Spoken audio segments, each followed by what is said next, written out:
All right, former Connecticut Governor John Rowland, who spent some time behind bars in a felony corruption probe, as many of you remember, well, he kind of had a second act. He got out, actually got his pension back, and pretty popular on the radio. Once again, though, he's involved in another investigation. Rowland's been charged, has not been charged. However, the feds believe that he was involved in a campaign finance scheme that landed a millionaire congressional candidate and her husband in court. Recent allegations have some of Rowland's key Republican supporters fed up. And Congressman, it was a sad story when he first went down. I interviewed him after he got out. He said he found religion literally behind bars. A lot of people stuck their necks out for him to try and help him get a second chance and vouched for him. And he actually, as I understand, is pretty popular on the radio, or was up until recently. And now this latest one has hints of the first fall from grace, and as much as people are disappointed, they're a little angry too, that when you get a second chance, you'd be so cavalier with it. Well, he was a great friend of mine. I love the guy. He helped get me elected, but when we heard what he had done, I said he needed to resign. What bothered me was that when he got out of prison, he said, I learned a lot of lessons, but we all do it in politics. And he just said that what he did was just normal. Yeah. And, maybe some do it, but it's not normal. And the sad thing is, what he did? He didn't want to give up his radio station job. So he wanted to be paid for helping someone in a campaign, and they did it illegally. Yep. For a puny $30,000. It was just like the shed or the shack or whatever in the back.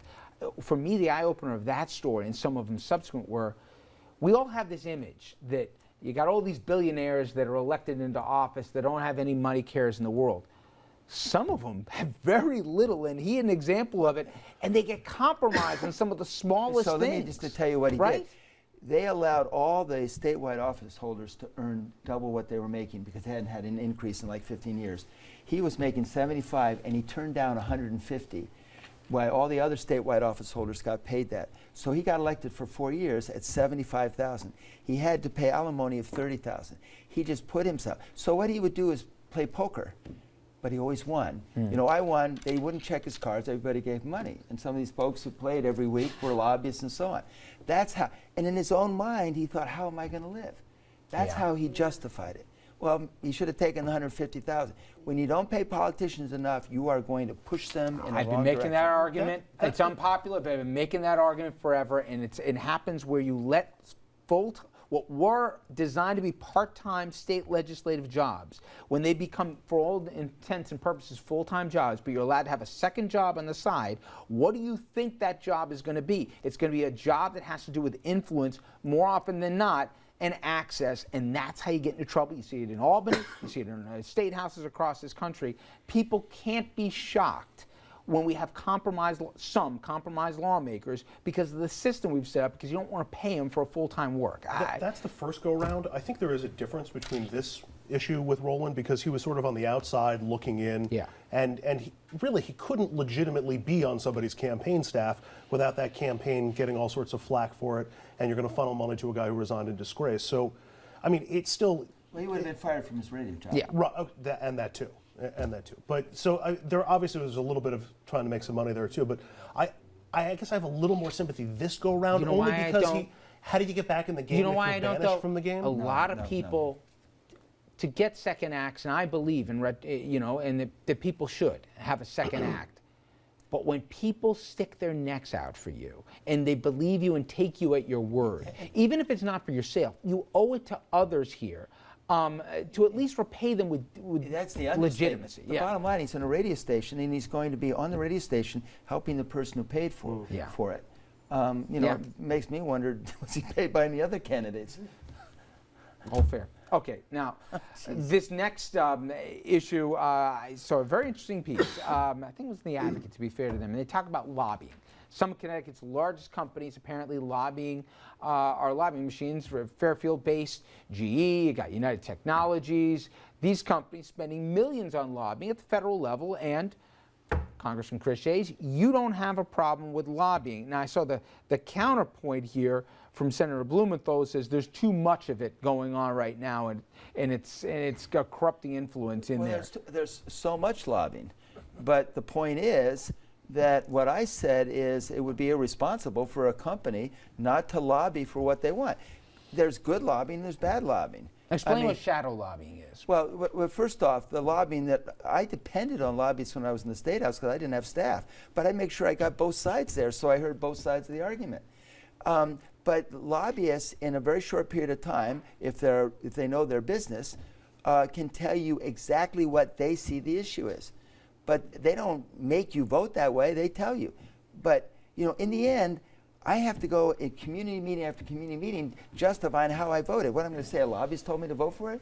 No, I better have a really good reason why. Okay, but Congressman, they don't tell you what to do, but don't they entice the deal or sweeten the deal? If you vote this way, we can have X amount of fundraisers for you. We can buy 200 copies of your book. If that happened, my staff is always with me. They would say to that person, don't ever come back. I did have one person come in. I had hired him as staff. And the gentleman came in and said, I can bring in this business and I can get you money.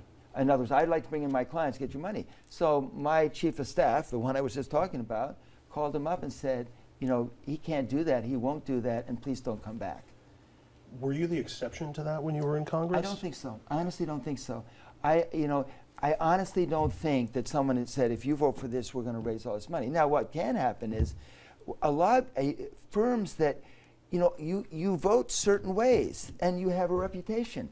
The ways you vote, if I'm always voting the way you want, because that's what I believe, you're going to make sure you don't lose me. There's shades of gray. If somebody says, listen, I support you, always have, I support your candidacy. Now that you're in office, I'll continue to support you. But I really want you to take a look at this project for me. Can I tell you something? It never once happened. I know it didn't, but here's the converse. Except for that staff person. Senator Blumenthal is opposed to it. And I'm not trying to pick on Senator Blumenthal, to the amount of lobbying that's going on. When pressed to say, now Disney's a huge employer in Connecticut. We all know you got obviously ESPN there in Bristol, et cetera, to share all the correspondence between a lobbying firm and his office. Didn't want to do that. Should all lobbying be forced to be transparent? Yeah, I think it should be transparent. Absolutely. So all correspondence on there on the table. And there are some that don't register. I'm not trying to oversimplify lobbying in 3 minutes. You know what? The House of Cards is such a distortion of what happens that I think people are willing to believe lots of things that just don't happen. Yeah. It just doesn't happen like that. Okay, on a more uplifting note here to my UConn graduate 2 times, the basketball teams at the University of Connecticut are having a heck of a run in March and now into April. Amazing. Nobody thought, and if anybody can show me their bracket beforehand, that they picked the Huskies to go to the Final Four here, let alone the championship game, I'd love to see it. The men tonight are playing for it all, and the women, not so surprisingly, are still having an undefeated season and will play also the undefeated Notre Dame Fighting Irish here in the women's championship game. It is unbelievable, and I can tell this from a first-hand perspective in Connecticut now, just how much, with no pro teams, this college and this basketball powerhouses dominate every conversation. It dominates everything. Almost all of my family lives in Connecticut, and they are so excited. And I never expected the men. I mean, when this season started out, and I am not, I don't follow them as much as I should. We never expected that they would go this far. I was a tutor for the athletics department in my time at UConn. Really? So I tutored some of the basketball players. Yes, I did. No, women too, Congressman. Women too. So you did their homework, and you. Yes. And by the way, I was also at UMass when Calipari was there. That's how old I am. Really? Yeah. So I have a little trouble there, but yeah, it's going to be a good match because Calipari and Calhoun, even though Calhoun's retired. It's interesting, your perspective and yours, in that, talk about, because I know the university president at times did a little bit on this, the president of UConn, how much a program can change a college in terms of the amount of applications that come in, how the SAT averages will go up, how you're going to increase endowment, how it'll build obviously through all the revenues generated, change the campus. Can you remember before UConn was really UConn to now? It's amazing. First of all, I asked a kid where are you going to college? He said, Duke, how come you're going? He said, because of sports. I said, what do you play? He said, I don't play anything. He wanted to go just because of watching the sports. Most of them do, Congressman. It surprised me. Yeah. So you I saw mean, it in Syracuse basketball firsthand, put UConn on the map. I mean, Oh, literally absolutely. stores. Who went to stores before then? And Susan Herbst, by the way, is a political scientist, and she is the wonderful president of UConn. I love her. No, she was up front saying it's a huge impact on Yeah. the campus. And there It's was a debate, amazing. you remember not many years ago, when then Coach Calhoun was the top paid state employee. He was up front about it and said, show me somebody else who's bringing as much money in. Has it almost gotten too big, or is there no such thing?